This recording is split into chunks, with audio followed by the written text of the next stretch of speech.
tout le monde, on se retrouve aujourd'hui pour le déballage de Uno Mario Kart. Donc, il y a plusieurs versions de Uno qui existent. Souvent, c'est juste un thème qui est mis par-dessus le Uno standard. Mais celui-ci a l'air de contenir des petites cartes supplémentaires, en fait, pour changer un petit peu le jeu. Il semble avoir des cartes, oui, les plus 4, les moins 2, les tournes de bord et tout ça. Mais il a l'air d'avoir des cartes Wild qui nous permettent de piger dans un deuxième deck et qui vont nous donner des pouvoirs spéciaux. Donc, le paquet de cartes, c'est fourni, c'est là-dedans. Donc, évidemment, une fois que ça va être slivé, ça va être impossible de retourner ça dans cette boîte-là. Donc, les règles, c'est une feuille un peu style papier de journal. Donc, ça part mal, mais c'est pas grave. Donc, comment ça se joue? On a ça ici, le setup. Donc, voilà, c'est à peu près classique pour l'instant. Ce que je voulais voir, c'était vraiment à l'arrière. On va y aller comme ça. Et on a les cartes d'action. Donc ici, on a les pige 2, on a les reverse, on a les skip, on a les plus 4 qui sont classiques. Et on a les wild item box card. Donc, qu'est-ce que ça fait? When you play this card, take the top card of the draw pile, place it. Et là, on a les actions possibles. On va avoir les mushrooms qui nous permettent de prendre un autre tour immédiatement. Après ça, on a la banane qui... en fait, je pense que je vais le mettre du côté français. Ça va être plus simple, oui, de le traduire. La pelure de banane. Le joueur du sens en cours dont le tour était tout de suite avant doit piger 2 cartes. Remarque, si ce joueur vient de passer son tour, ça le compte tout de même comme un tour qui était joué tout juste avant, il doit piger 2 cartes. Fait que dans le fond, le joueur qui vient de jouer avant tout, au lieu de retourner complètement à l'autre bord, pige 2 cartes. C'est quand même bien pour punir les deux en même temps.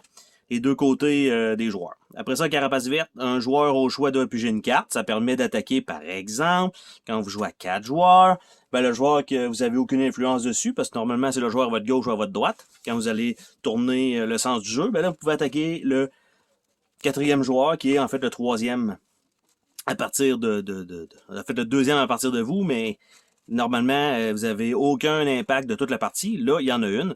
L'éclair, tous les joueurs, sauf le joueur qui joue cette carte, doit piger une carte. Ensuite, ce joueur peut immédiatement jouer un autre tour. Ça, c'est extrêmement fort.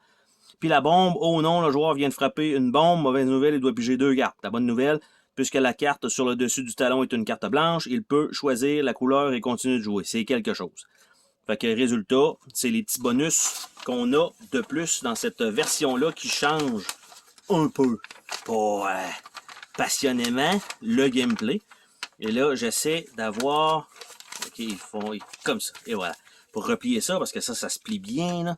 Donc, on va regarder un petit peu rapidement les cartes. Le derrière, ultra coloré à la Mario Kart.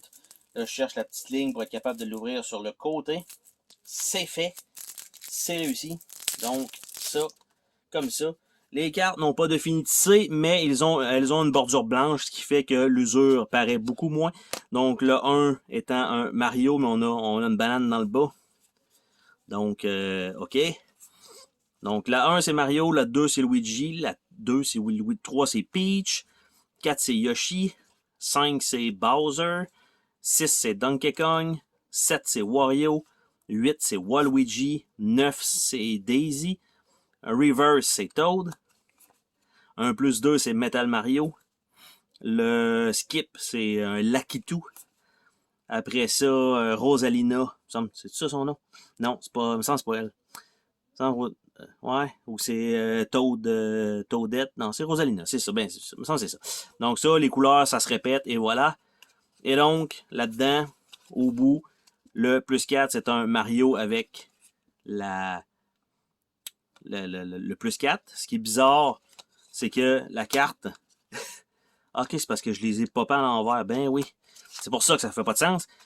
Et ceux-là sont censés être dans ce sens-là. Donc, les points comme ça, c'est là qu'on est censé aller piger dans le deck. Et là, je suppose que c'est là qu'on va appliquer l'effet de la carte. Je pensais que c'était un deck à côté, mais non. On va juste flipper une carte supplémentaire.